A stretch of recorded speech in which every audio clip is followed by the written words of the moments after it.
Welcome back to the Football Fitness Federation podcast. I'm delighted to welcome onto the podcast today, Daniel Guzman. Daniel, how are you?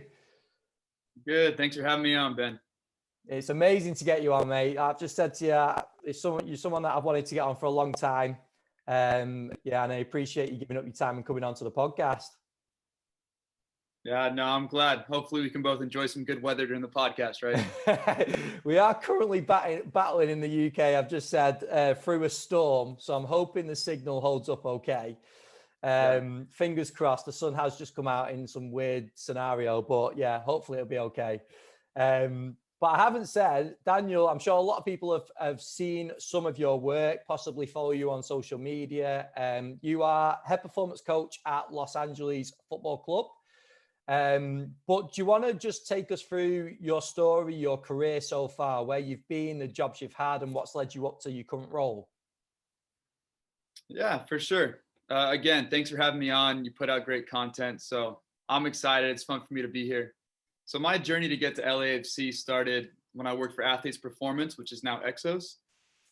And when I first was working there, I was working with a range of different athletes, but there was this second division team, the Galaxy 2, that was kind of starting out in their infancy, and they needed a performance coach. And so I was right there to raise my hand right away. I might have even been an intern at the point. So for a few weeks, I just said, hey, for free, I'll do anything. I don't care. My passion to work with footballers. So I kind of started there, and some opportunities worked quickly to get to the Galaxy, which is across town. After 3 years of that, went to the U.S. national team and kind of got the international experience, which was a lot more of a managing role than so much of a, day in, day out fitness performance role. So it was good to test me in those ways. And then Los Angeles Football Club, again, another brand new club that was just starting. They had kind of done the back end work, but the team was starting in 2018. And from there, jumped on board and been enjoying the ride ever since. So that's how I've gotten to where I am today. Amazing. You mentioned obviously working with the national team, more of a management role. What do you mean by that in terms of the difference from sort of day to day working at a club like you're at now?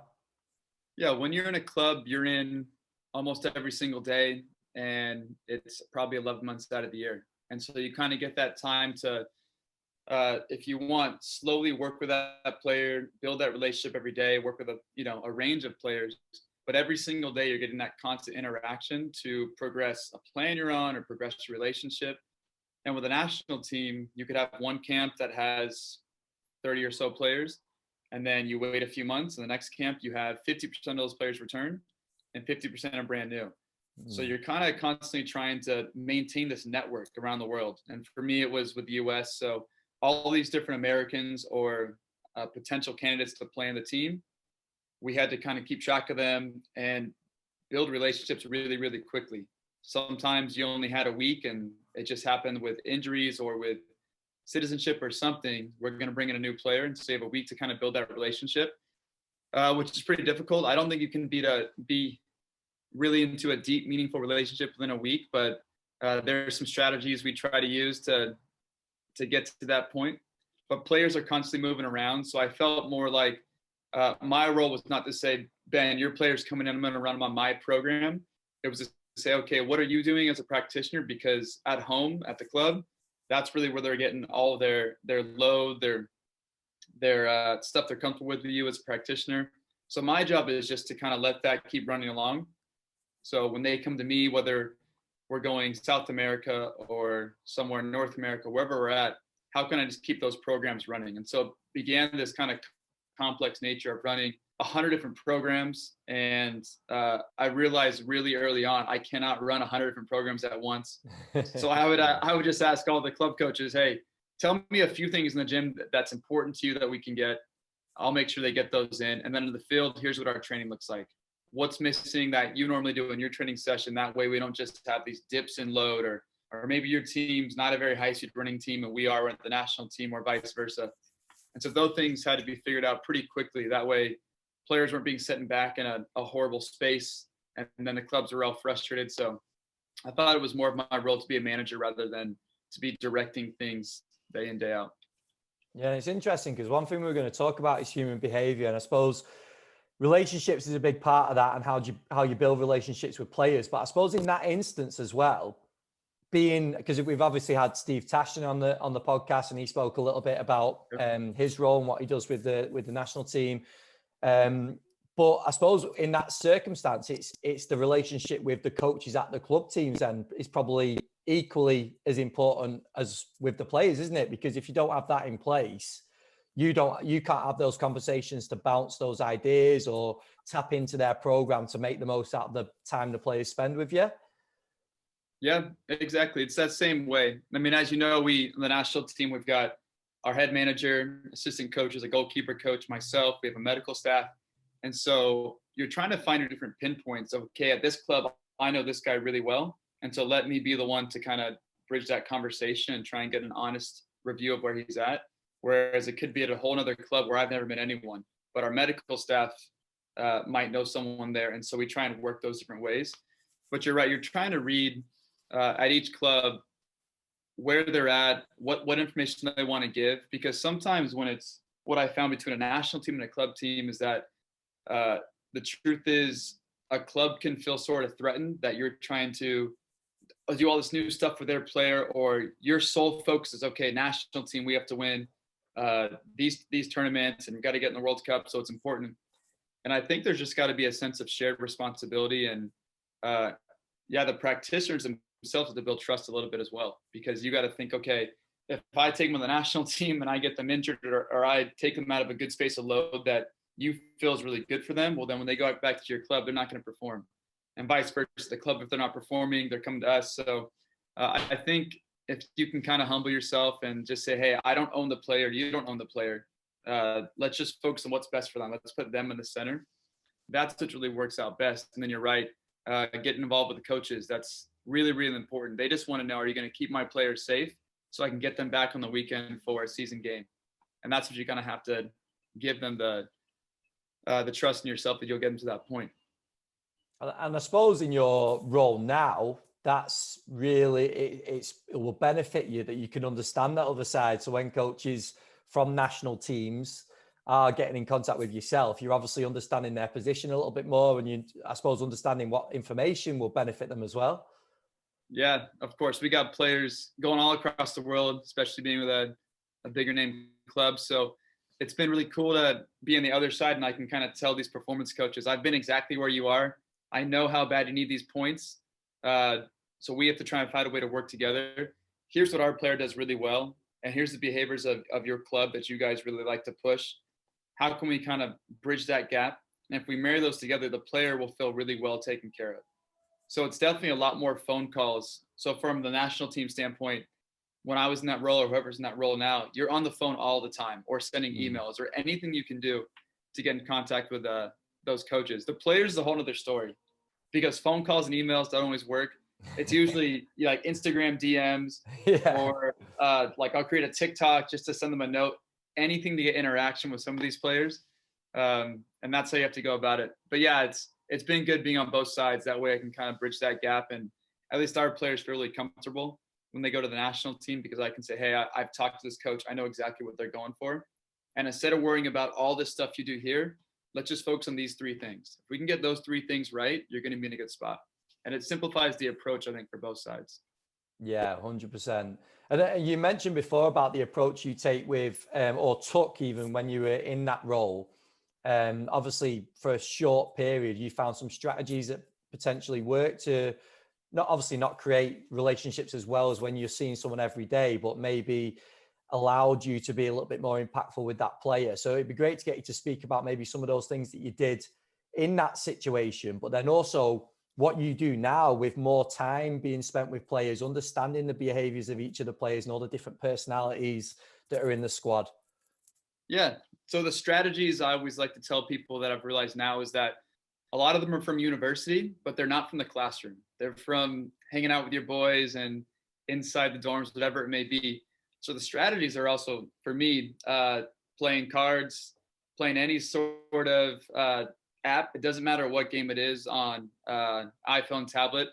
I'll learn how to play it. Social media. Those are the things that guys want to connect with. And although the science stuff that we learn at university is really important, the research of engagement and all that kind of stuff. I've just found that playing games is personally what works for me. I enjoy playing games. I'm competitive, and a lot of our players do too. They're not just playing football. There's other things they want to do. So for example, on the road, there's a group of guys that love to play a certain card game, and there's actually 3 different groups of it. So I try and bounce in every one, but learn that game as soon as I could. Just a lot of fun interacting because, you're playing cards, but in between a round, for example, you're just chatting about life, family, football, whatever it may be. And those are the moments where you're connecting, where you can be vulnerable with a guy and say, hey, actually, I've been there, or I've made that mistake plenty of times. And you're more just hanging out. There's way less pressure there. So maybe that, it may be a card game Uno we're playing on our phones because you're on the bus and we have to be split up, whatever it may be. So if you want to real quick talk about in COVID, when we had to be separate and we're on these trips and you're in your own rooms, we can't play cards anymore. So the first thing I realized is we got to find a game on the phone to keep guys connected. Otherwise, we've just come from 3 or 4 months in lockdown where no one's gathering with each other. People are actually not FaceTiming as much as they think. As coaches and practitioners, we were on Zoom way too much. We were getting Zoom fatigue, but now we're all Zoom experts, so it's good. But with the players, I figured we had to find a way to just play, have fun, because they kind of get this interaction on the field, but when they leave, they're normally together, and now they're not.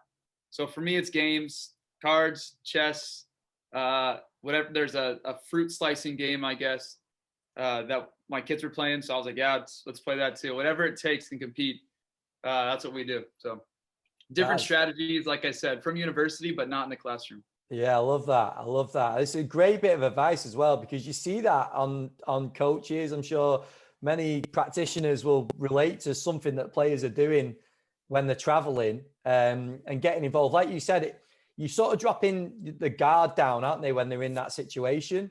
They're probably having chats that they wouldn't have like in a gym or out on the training pitch. It's just guards down, just being human with each other.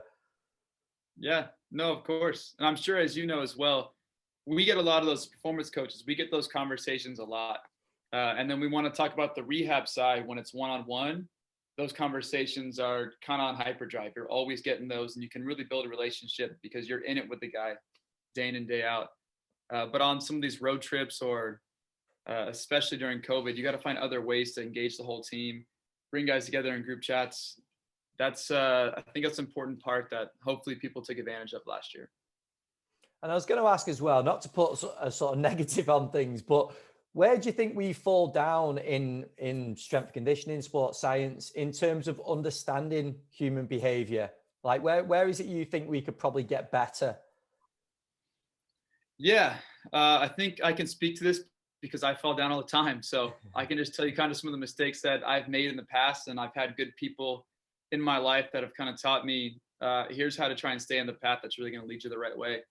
One thing was more from my own father. No matter what industry you work in, I know we think in the S&Cs, everybody, if you mention someone's name, there's always something negative that comes with them, a coach, or he's over here at Bristol, or he's at LAFC, or he's at New York City FC. And it's like, oh yeah, but this guy does this. And I just think, taking out the negative talk, especially if you've never met that person before, can go a long way. We cannot control every industry in the world, but I think people always want to one-up each other, and they want to promote themselves and say, oh yeah, this guy does this, but I do this, or they find a sneaky way to say that. And I think you just got to remember, all the issues and problems you go on a daily basis, all these coaches are dealing with it. All these performance coaches are dealing with, in-work conflicts and out-of-work conflicts, and players going to national teams. And so you just kind of humble yourself and say, hey, I've been there. Let's just try and find a way to make this a little easier, or let's connect the dots. Or if I really disconnect with this one person, can I communicate more with them, get them on the phone? Because just like we're just talking with players, trying to let that guard down, sometimes that's all it is. It's that you got 2 performance coaches that are just butting heads.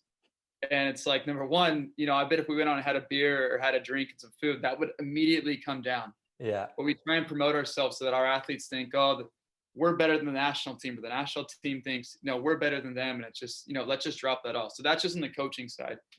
I think on the player side, working with players, one big thing that I had to learn the hard way is that I mean, number one, paralysis by analysis.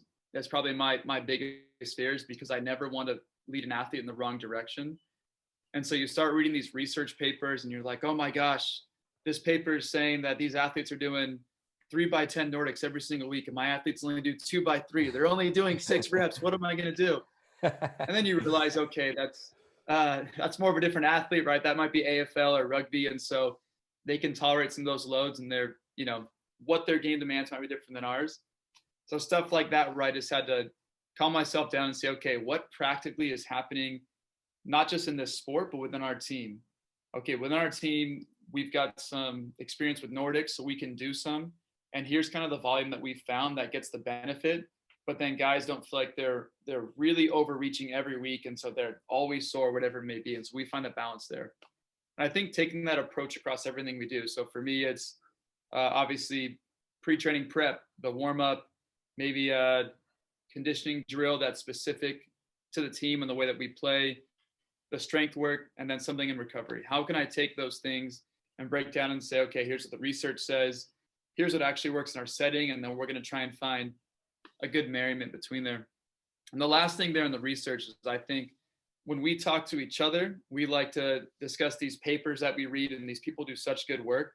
But we got to be careful when we relay that information to the players, because the players get their info from social media and news outlets saying certain things. And if we're just giving them headlines, like some people read, and we don't talk about the methods, and those are really the important parts of what's going on, we'll do a disservice to them, because they're just going to think for the rest of their career, okay, I can never do this exercise because they said that causes low back pain, so I'm never going to do crunches anymore at all, right?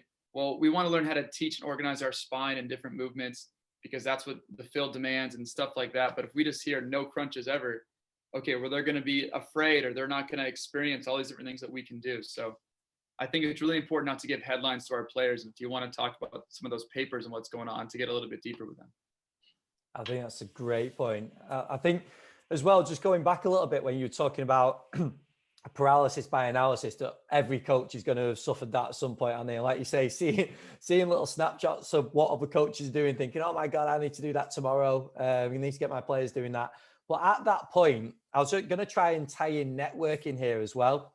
And I'm guessing you've got a sort of maybe 1, 2, 3 coaches you can sort of go to and maybe fire a question at or get their opinion on. And this is where networking is so important, isn't it? To create your network, that if you do find yourself in that sort of state of being like, oh my God, what do I do? Do I do this? Do I not do this? Where does it fit onto my program? Having that person or a few coaches or people to turn to and have an open discussion with is so important, isn't it? Yeah, definitely. And I think on that networking side, number one, networking sometimes gets a really bad rap. And I understand why it can, because some people think it comes off as insincere, or I'm just making relationships just to make it. And I think there's got to be 2 different mindsets of networking.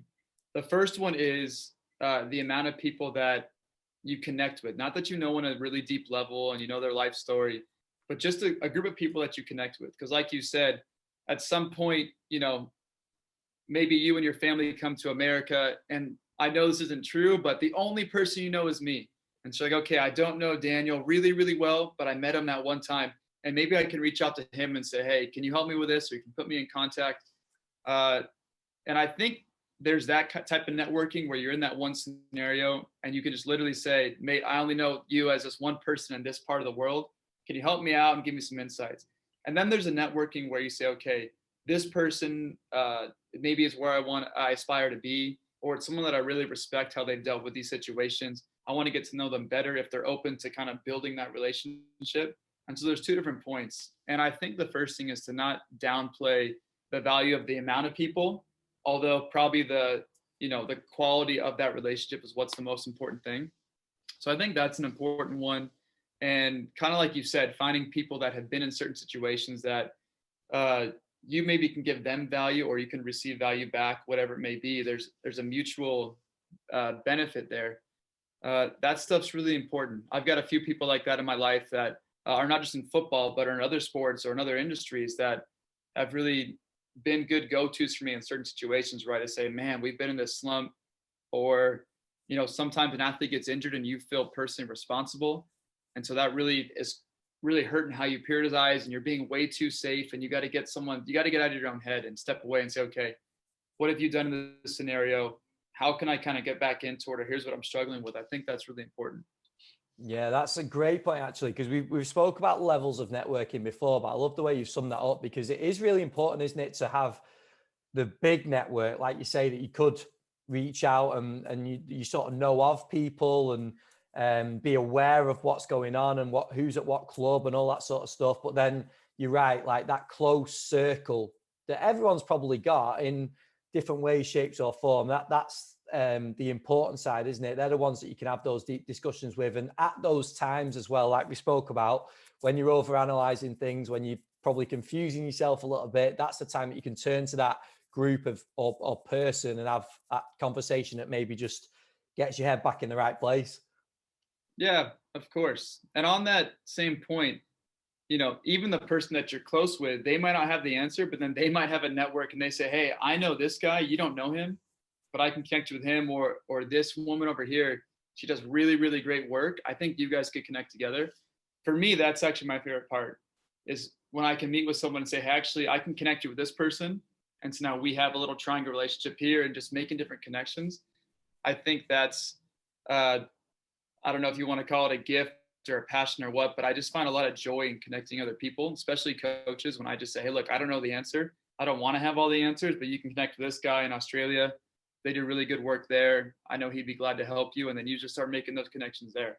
And I think that network word becomes more of a community, because sometimes network, like I said, people don't really like the word network all the time right now, although I think it's really important. But if you can make kind of this performance culture a community, and then we want to talk about bridging medical and performance, which I actually think is one thing. It's all about the performance of the athlete, but we have this even greater community. And so it's a community where people are lifting each other up and making connections, rather than saying, oh, he's no good at this, or she struggles over here. For me, that's just kind of something that I keep on pushing forward, is that community aspect across any sport, that industry. That's going to go a lot longer for all of us. Yeah, definitely. And the other thing I was going to touch on, from what you spoke about before, was when you were talking about speaking to the player and not giving player just headlines, is the fact that giving that player the confidence that you're the person to go to explain what it is maybe they've come across. So thinking out loud in terms of some of the things that have come across in the Premier League in the last few years, is like players not lifting weights because they don't lift weights on the pitch and all that sort of stuff that's come out. But not necessarily just that, but in that circumstance, you having the relationship with the player, that the player can turn around to you and go, well, this is the headline. What does it mean? And what does it mean for me as a player? Do I do that or do I not? And I suppose this ties in with what we spoke about at the start, doesn't it? In terms of the relationship and understanding the behavior of the player. Yeah. Like you mentioned, the headline around that's going around the news, or maybe it's a new Netflix documentary. I don't know what it is, but as you know, there's always something new, or there's something that's different than what they're doing. And the first thing that I always ask the athlete is, what is the purpose of what you're seeking right now? Is it, obviously you're excited by this new nutrition plan, or you're excited by, one of my favorite teams and my favorite players, they don't lift weights, so why am I lifting weights? And so I just kind of bring them back and say, okay, what's your goal here? Like, what do you want to achieve? And for the most part, they say, I want to be fit. I want to be the best player in this position. I want to, they have these goals. And so I kind of bring them back to that why moment, which I know is really cliche, but bring them back to that why and say, okay, let's work from there. Okay, this diet might be really good for you. It might not. But let's see, okay, if we go into here and, you're going no carb at all. Okay, well, carbs are important. They fuel you to do kind of the job you need to do. So maybe we can find something different. Okay, what's really happening here, right, is that you're just eating way too many sweets and you want to feel healthier. Okay, we can work on that. But I think the headline is kind of opening a door into what they really want. And they're literally just grabbing and saying, okay, I need to be better, or I don't feel like I'm at my best. I was really good last year, but this year I don't feel so good. Maybe this headline will help me get there. And so that's what we're trying to figure out. And it takes a lot more time to ask those questions. I don't think it takes a lot more effort. You just ask a question and then you just sit back and listen. Yeah. And you kind of enjoy some silence. And before you know it, they'll just be talking 35 minutes straight while you're rolling out. You're like, man, I've been rolling out my glute forever, but this athlete's talking to me. So, okay, we'll keep going. And then you kind of build from there. But I think if you just ask the athletes, a few important questions. Why do you want to do this? What are you really trying to achieve? They'll just talk for hours and hours if you let them, which is great. And then you can kind of start to fill it out there and solve the problem. Because they're educating themselves in a way, aren't they, by answering the questions? Like all you're doing is just guiding the conversation. You're not becoming I can't think of the word, but you're not like imposing too much on them and saying this is what you should do, this is what you shouldn't do. They're just talking through about like you're just sort of diverting it, aren't you? Diverting the conversation. Yeah, which is also really helpful if you don't know the answer, but you don't want to stop it right there. Yeah. You know, sometimes it's something where I'm like, look, I don't know. Well, let's try to ask some questions so we can figure out what is the main point. Oh, this is what you want? Okay, I'm sending you to Ben right now. And now we're connecting an athlete with another practitioner when it's appropriate.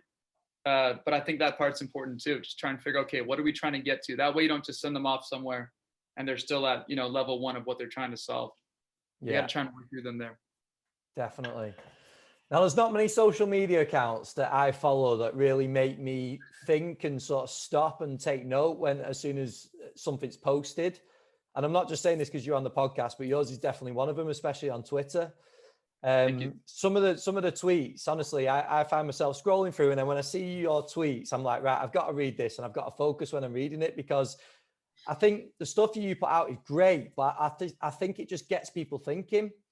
And there's I'm going to pull up some of the tweets that you put out recently, and we'll dive into them a little bit. But just before I do, I was going to ask about using social media effectively, because, and I don't know whether this is something that you do, whether you just put out great stuff and you struggle with the balance like everyone in terms of making sure you're taking things from it and not just watching all the crap on social media.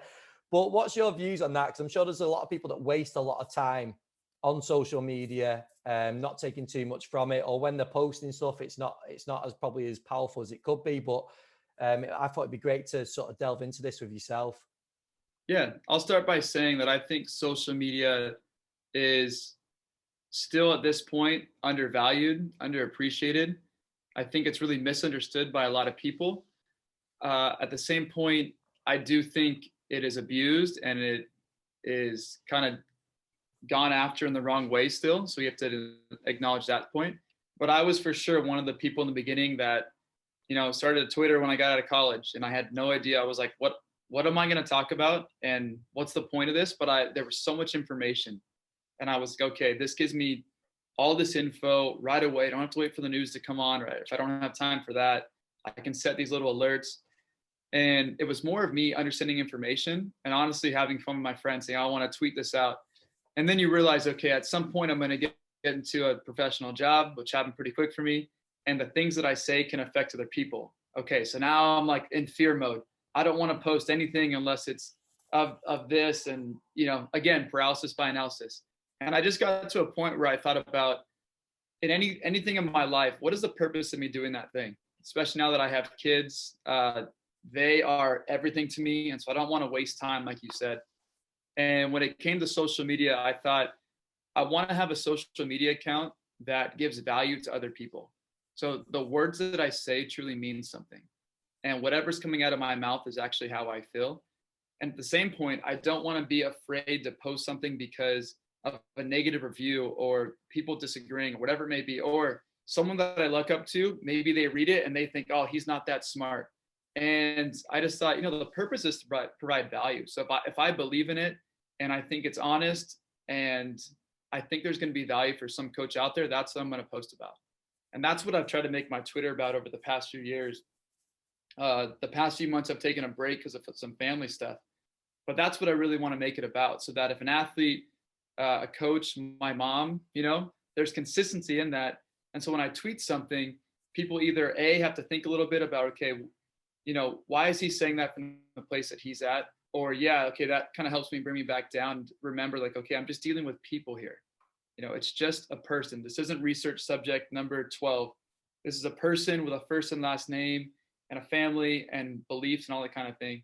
And so I want to help lead them somewhere. Or it's a brand new coach. And I remember what that was like, being so afraid to even ask a question on Twitter because everyone's going to critique it, which is why I always tell people, if you're afraid to ask me a question on, you know, DM me, whatever it may be, I'll do my best to try and answer it.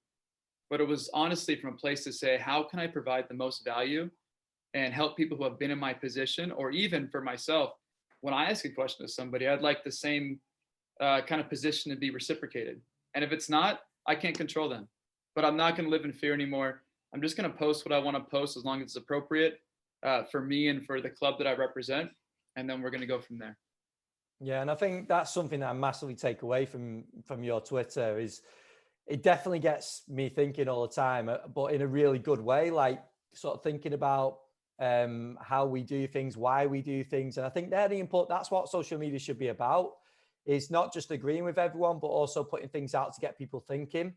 I think the hard thing, and it'd be interesting to get your view on this, is when conversations come up and they're not so much a conversation, it's more people trying to push their opinion. And it's very tough on social media because we're limited on characters and all that sort of stuff.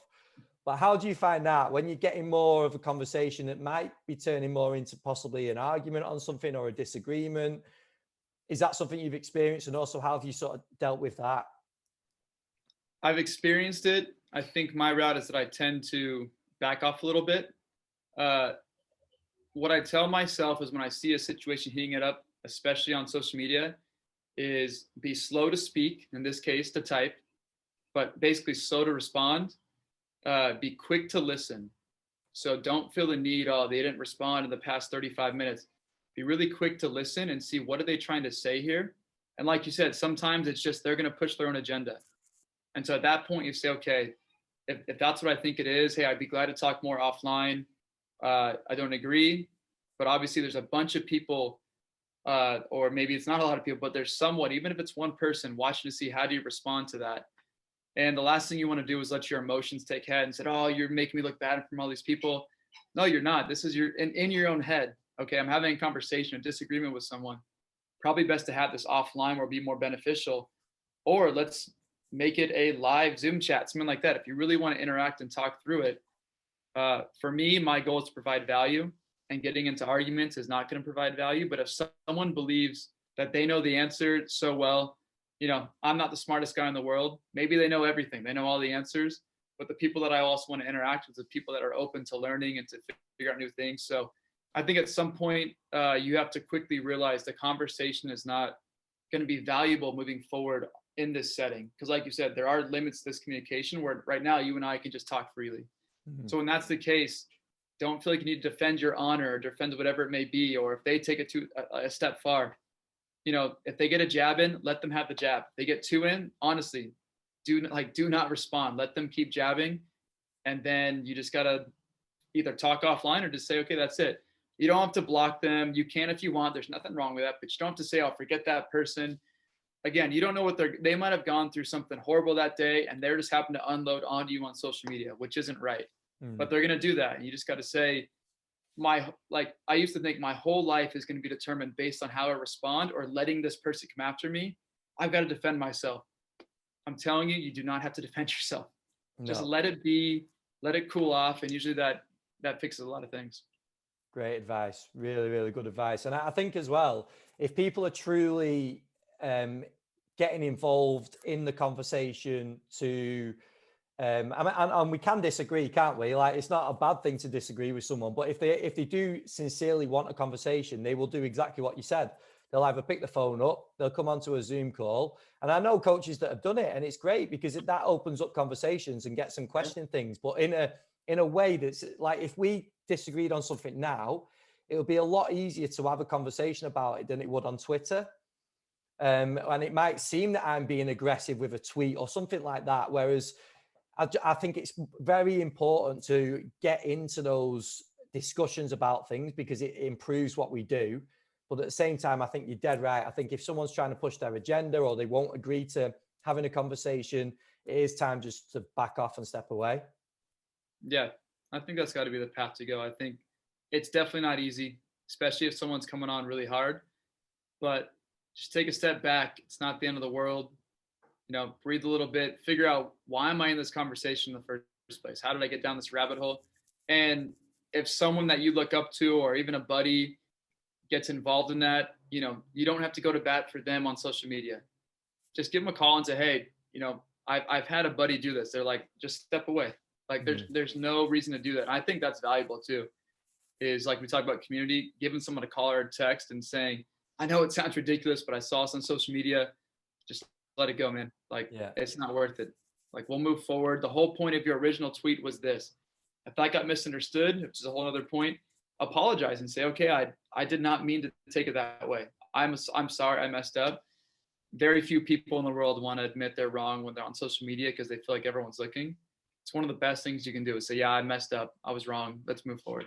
Yeah. And it's where you get the most respect in it. When I've seen people do that, you think, well, fair play, like they're obviously someone that's open-minded and willing to grow and progress as a practitioner. You don't think, oh, they don't know everything, because we don't. Yeah. So that's what goes on your head sometimes. You just start worrying and worrying. Yeah. But it's like, don't live in the high and the low of, I've got all these followers, I've got all these haters.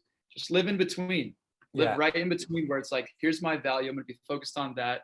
And if one person follows me, great, because I'm not tweeting for all this. It's for myself to have a notebook of here's what my thoughts were when I was this age and when I was working through these things, and I can look back on that. It's just a journal. Yeah, 100%. I'm going to bring up one of your tweets now. This was a really thought-provoking one for me, because you tweeted saying youth athletes would benefit from a performance board of directors, a group of trusted professionals who can guide and coach them in certain disciplines. Nutrition, strength, speed, finding the right fit is key. I think that's great. Like, it's having that sort of board of directors is probably something that a lot of athletes are maybe edging towards without thinking of it like that. Having that support team, isn't it? And is that what you meant by it? Yeah, I honestly thought back when I was a kid and I was just playing sports, American football, baseball, basketball, whatever it was. I had these coaches, right? They were on the board of directors. And so if I was at this kind of Knights round table, there was the coaches there. My parents always had a seat. And then there was an incident where I hurt my back. Okay, I went to see this chiropractor. I started seeing this chiropractor every few weeks for the rest of my young career. Okay, the chiropractor gets to sit on the board of directors because I've allowed them into my journey. And then I thought, okay, I'm not as fit as I want to be. Okay, I've got this performance coach or a fitness coach. And maybe that seat does change a lot until you find one, you say, okay, this person has my best interest out. They've taught me a lot. They've got the heart of a teacher. Then there's a massage therapist, or there's a psychologist, or just a trusted friend. Maybe it's someone for me, it'd be someone from my church that is an elder that I can trust and have conversations with. But what I wasn't thinking when I was that age is that I was building this team around me, but that's what I was trying to do, without thinking about it. And so I'm just thinking about, there's a lot of youth athletes that will reach out to me, or the parents of the youth athletes, or sometimes college and professionals that are trying to figure out, okay, what's your best advice and what can I do? And what I really thought about is the best thing you can do is not to say, Daniel, I have all the answers, everybody come to me, but to say, in your setting for what you do, or in your little city, can you get a group of people that care about you? You probably don't have them work for you full time, because I don't think a lot of youth athletes can afford that. But can you pay a few professionals, and probably some are unpaid, to speak into that part of your life? And so it becomes this council. The same way if we were to start a business, we'd have a board of directors that were specializing in different things, because I love to think in the business terms. And when we think that way, we think, okay, I've got Ben to educate me in all things fitness, and under fitness is a bunch of different things, but I trust Ben. And then when I go to talk about massage therapy, okay, I'm going to go over to this person. And as an athlete, they're going to kind of help me out. I think you could probably say this for a lot of different professions, right? You could be a banker and say, okay, I need to learn about world economy, and I learned about how to manage debt and all this kind of stuff. But for the youth athlete, I was thinking a lot of people don't have, one of us, performance professional, that can kind of guide them in a progressive manner and teach them how to properly overload certain tissues to get to a goal. But it's not just about the performance coach. It's about, a sport coach and all these different things. And so that was the purpose that I wanted people to take away from that, is to start thinking about building this team around you, so that if you are a youth athlete and you're going to this massive tournament, okay, well, what are my protocols? Or am I just going to show up blind and play a bunch of matches and then like cramping in my calves and I wasn't eating anything? Or, I watched the latest Netflix documentary, so no carbs ever, but I'm dying. I just can't do it. So that was the whole purpose behind that. No, I think that's great. And I think I think the reason it resonates so much is because I feel like players are possibly looking to this more without thinking about it as being a board of directors, and that they probably should. And I'm the same as you. I always relate things to business businesses and how businesses run, and especially athletes, because essentially they are a business. They're that they are their business, aren't they? So looking into these things and these aspects and these directors that could improve them or have an impact. And like you say, there's so many factors to it as well. It isn't just a case of fitness and nutrition. There's loads of other factors that they could go into. You could have all sorts of different people, like you mentioned, chiropractors, psychologists, even just family, people like that. There's a lot that goes into that, isn't there? And even on the board of directors, I want to say like we're talking about some positions that require a lot of education experience, you know, chiropractor. I think a quality fitness professional should have a lot of experience as well. Well, the reason why I also said board of directors is that if you had a business, you wouldn't just be giving those seats out to anyone. It wasn't just like, oh yeah, come on in, join the party. You know, it's not just kind of everyone has an opinion. A board of director position is very specific. It's very intentional. You got to make sure they have your best interest at heart. It's not about themselves, it's about you. And so that position's got to really be, I think, protected. And so maybe before they get there, yeah, you try out a few of these professionals or a few of these people in my life, because you're not going to find the right one right away. But when you find someone that truly has the heart of a teacher, somebody that wants to teach you and educate you, and as an athlete, you can just be thinking, okay, did I learn anything in the past month? If the answer is no, that's not the right person for you. They may be a great person, but that's not the right one. But if you've learned something, okay, let's take another step forward. And eventually they get that board of directors seat. You say, I want you in my life for my career moving forward. Yeah, definitely. And we spoke about that before, because within a club setting, we've talked about like different practitioners being able to build relationships with certain players. We've then spoke about external practitioners and players going to external practitioners because they have that relationship with a coach or practitioner or whoever it is. And I suppose the way I think about it as well is like when you see a boxer walk into the ring and they've got all their entourage behind them, that's essentially what it is, isn't it? That could be a nutritionist, that could be a psychologist, that could be a friend who says the right thing at the right time and puts them in the right mindset. Like that's the sort of thing that I imagine is that they're the people that we're trying to get to help us on the field. Yeah, you know, that's really good way of thinking about it. And when you said that, the first thing that came to my mind is you're walking with your entourage and you have thousands of people who are from the outside looking in, yelling stuff at you, telling you what to do, what you shouldn't be doing, giving all their opinions. But you're just hyper-focused because, you know, I got my team behind me. And part of that is shutting out the noise. You're going to meet a lot of people as an athlete, young athlete, or even the highest level athletes, telling you how you should eat, how you should act, how you should, all this kind of stuff. And all you need to do is figure out, what do I want to do?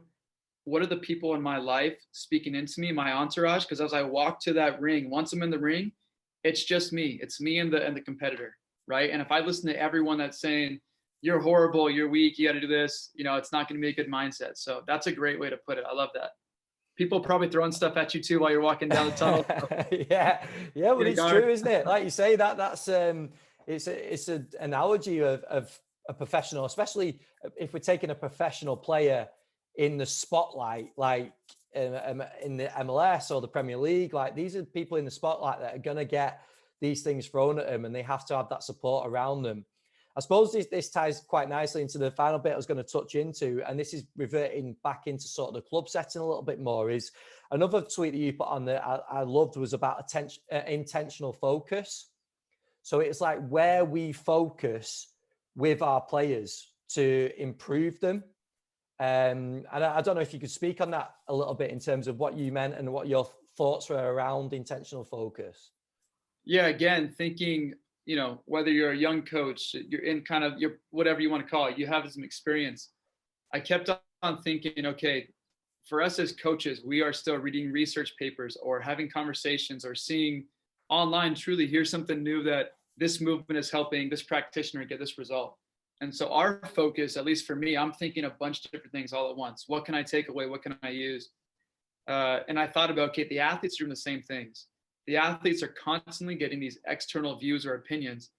And, you know, they can say they're focused, but when you have intentional focus and you have one singular goal and you put all your effort towards that goal, it's going to be much more beneficial than focusing on 100 different things, because you might drop the ball on 97 of them.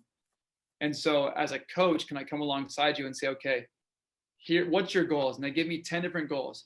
I want to be lean, fast, strong, explosive, durable, all these kind of things. Okay, that's a lot of things. But of these things, you have a bunch of these. And here's the one thing that's actually going to affect your performance in a positive way.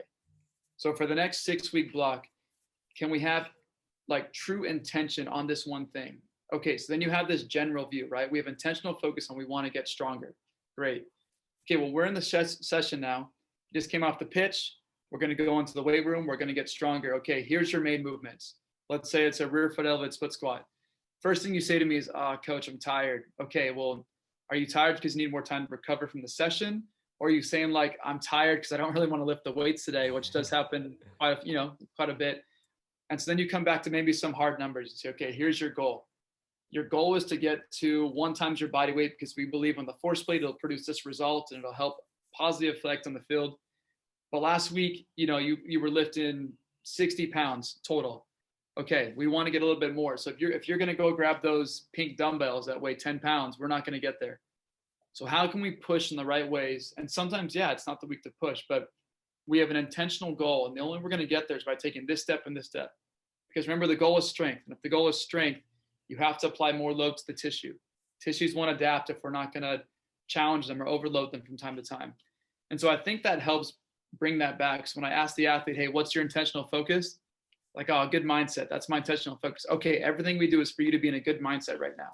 Yeah. Right. Of course, we don't abandon everything else, but that's what helps with the athletes that I work with. And they have I can walk around, what's your focus? What's your focus? And, they can come down. -1, what's your focus? Some of them have fun. My goal in the -1 is to have fun and to enjoy the day. Oh, okay, let's have some fun. Let's figure out a way to do that. So that's helped out a lot with the athletes that I work with.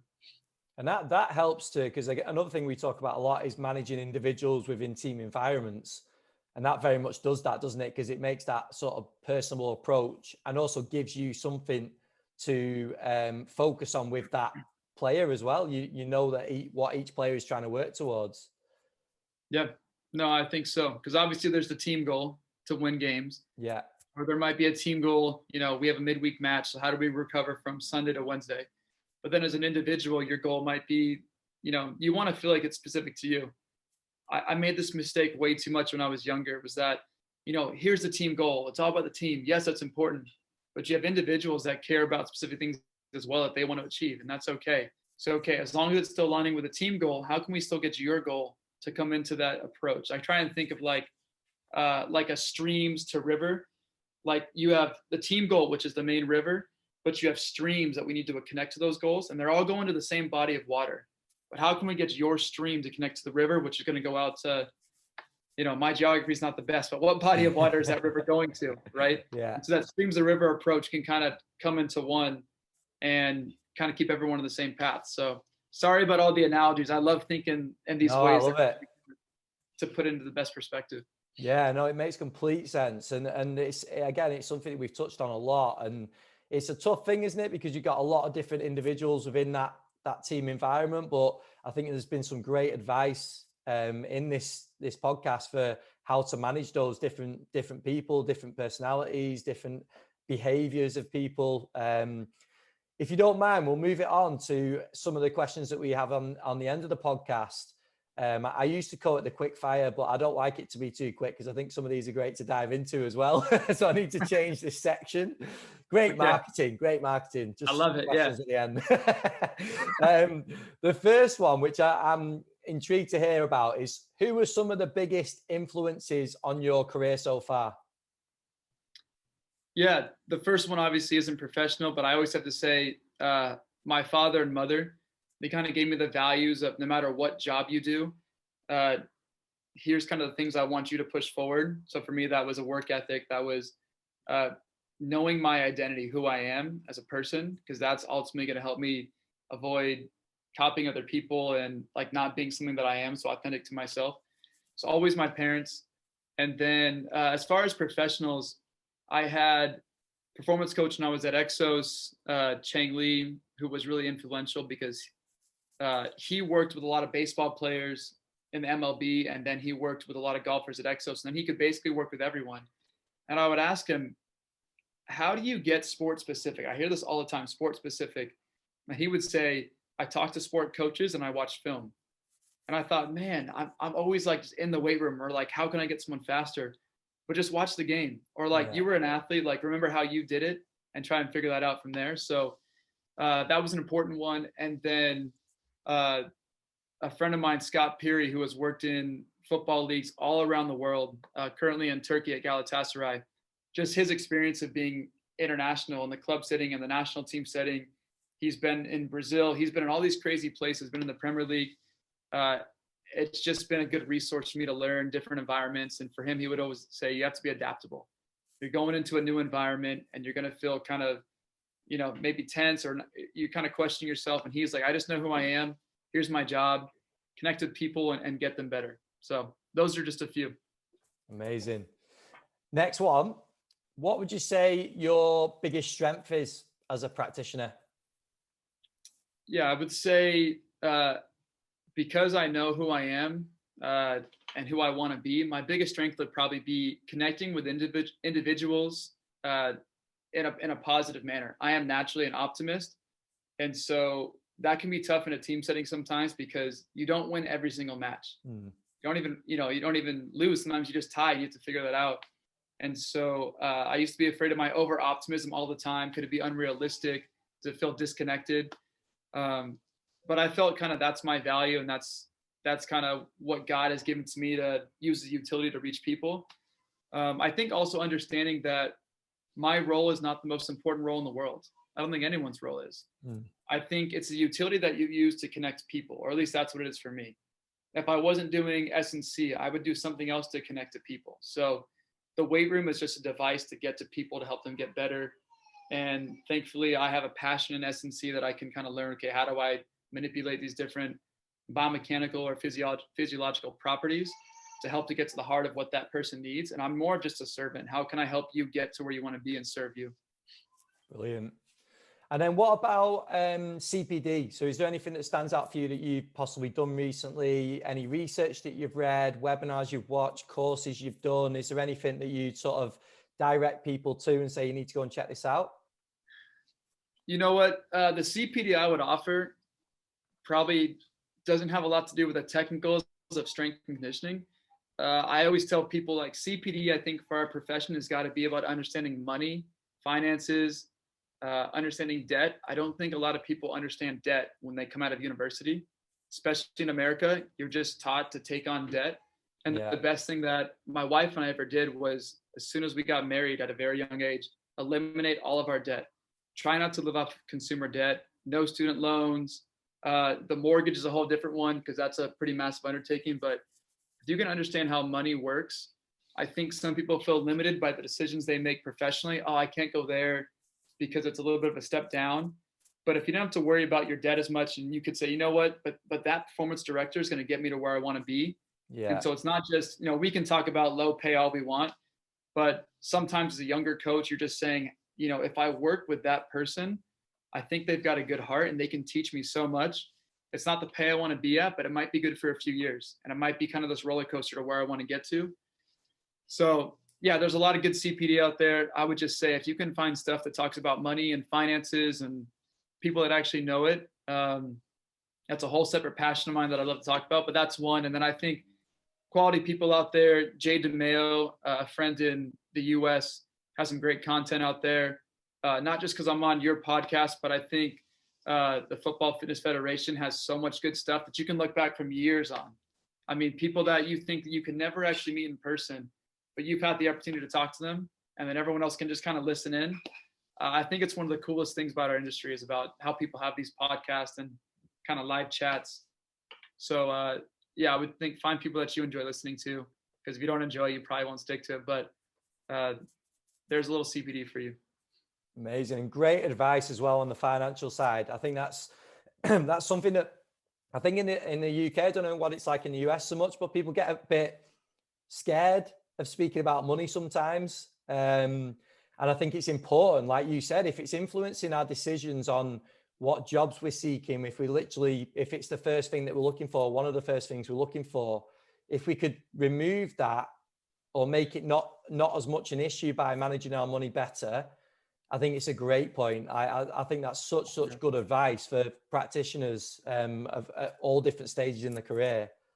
Honestly, just one more point on that. I think that podcasts that have a high influence. I think of yours. I think about Rob Pacey's, people that connect to a lot of people. I think every single year you could do a roundtable for coaches to talk about finances, people that maybe have been there or know what it's like, or someone who's asking questions, because so many young coaches, intermediate coaches, advanced coaches, however you want to offer it up, they're always talking about money. How can I make more money? How can I negotiate better? How can I make my money go further? How does money actually work? A lot of people don't know answers to a lot of that stuff. I know I didn't until I started really looking into it and say, okay, there's a whole world out here that I don't understand. I think it's just got to be a subject that comes up over and over and over again, because just going on Twitter and saying this club's only offering 10K for this position, that brings awareness, but then everybody says, well, what do I do with that? Yeah. Where do I go? How can I negotiate that more? Or maybe it's non-negotiable or whatnot. I just think it's a topic that can be talked about much, much more. I 100% agree. Brilliant. And then the last couple, which will be interesting to get your point of view on, is what do you think is one of the most important traits for a coach to have to be really impactful with players? I would say one of the most difficult things for me, but I think is very valuable to athletes, is vulnerability. If you just give up this front and say, number one, I know everything in the world, and number two, I don't know, there's no issues around here, we can solve everything. It's just not practical. Athletes can read through BS. Like, their BS meters are better than some of the, other industries in the world. So they're just so good at it. So number one, can you be authentic and vulnerable? Can you actually allow people in to say, I've been there? Or the biggest one is, I don't know the answer, but maybe I can help get you there. If you can do that, you become more of a real person to them. And people that are trying to put on fronts sometimes, something that I made the mistake of early on, I got to show them that I know everything. It's tough. But right away, my first job ever, quick story, when I worked with Robbie Keane, the first thing I said to Robbie Keane was, you've been doing this longer than I've done this as an employee. So if there's something that you think I could do better or whatnot, just let me know. That was my first day on the job. Yeah. And he told me, I'll let you know if you're doing something wrong. But for now, just run the warm-up. And I was like, okay, we'll start with the warm-up. But sometimes that's never, like, you get a job and you get some athletes that have done this for so long and they were at the best of their career at some point. It's just like, let me just ask them. Yeah. I'm the professional, but let me go seek help. So be vulnerable, be okay with asking for help. Brilliant advice. And then just thinking about players like Robbie Keane, in terms of traits for those top players, or players that you really love working with, players that you're able to make a real impact with, is there anything that stands out from a player's point of view? Yeah, I would say this probably changes, honestly, on a month-to-month basis based off of who you're working with or kind of what you're filling out. But the athletes that kind of bring an intensity to training every single day, I think those are the athletes that people die to get. It's not just, are you a good person, which is really important, or do you like to be around this person? But it's somebody that pushes the level of training day in, day out. In the weight room, they're pushing the level of training. They just want to get better. Because I can tell you that much, in the weight room, we can get you as strong as you want. But if you're on the pitch in a training session and you are not pushing your intensity, you're just kind of coasting and saving it for the game, which some athletes might do, but you're not preparing yourself for that match, because the match is going to be at a certain intensity. Or maybe you can't get to that intensity of the match because training and, so on and so forth. I think about athletes, like an athlete that I looked up to when I was a kid was Kobe Bryant. And you'd hear these stories how in training, like, he might've been kind of a jerk, but he was pushing his teammates. So now not just himself, but he was pushing his teammates to train at a higher and higher intensity, whatever that means in your sport. So when you get athletes like that, and Keno was one of those athletes, as a coach as well, you're like, okay, in his craft, he's doing this. So how can I push my intensity when I'm not on the pitch and I'm trying to learn, when I'm trying to program to become better? For me, those are athletes that are really exciting, because not only they kind of scare me a little bit with their intensity, but it's also like, I don't think it's as common as people think when you see true intensity, and it brings out a leadership in athletes where your teammates like, okay, there's the level. That's what I got to get to today. Yeah. Incredible. Brilliant, mate. It's been some top stuff in this one. I know we mentioned before, about if people want to reach out, have conversations. I know you'd be happy to sort of speak to people if they're willing to have conversations. Where would you direct people? Where's the best place for people to drop you a message or get in touch? Yeah, Twitter and Instagram is the same handle for me, Daniel P. Guzman. You can find me there. You know, the benefit of LA is that you're in the car a lot, you're commuting. So I'm taking calls all the time. If I didn't get you the past few months, I apologize, but we can always find a time of the afternoon when I'm sitting in the car watching some red lights in front of me at about 5 miles an hour. So let's have a chat, but those two avenues work really well. Incredible, mate. Well, I really appreciate you getting up early, coming on the podcast, being so open and honest. It's been brilliant to chat. And I knew it would be, and that's why I wanted to get you on for so long. So I really appreciate you coming on.